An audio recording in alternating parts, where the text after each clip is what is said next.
मला आश्चर्य वाटलं, मी जितेंद्र आव्हाडांचं भाषण ऐकत होते की पूर्ण ठाण्यामध्ये डम्पिंग ग्राउंड असावं.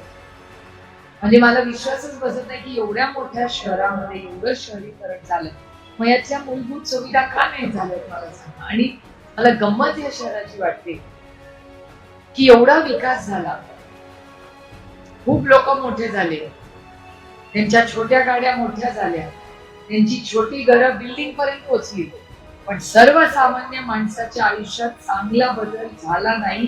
त्याचं आयुष्य खरं अडचणीतच यायला लागलं. कारण का ट्रॅफिक वाढला, कचरा वेळेवर उचलला जात नाही, त्याला व्यवस्थित पाणी येत नाही, आणि टँकर माफियाचं तर बोलूच ना. आज महाराष्ट्रात जिथे जिथे नागरीकरण झालंय तिथे प्रचंड टँकरचा प्रश्न येतो.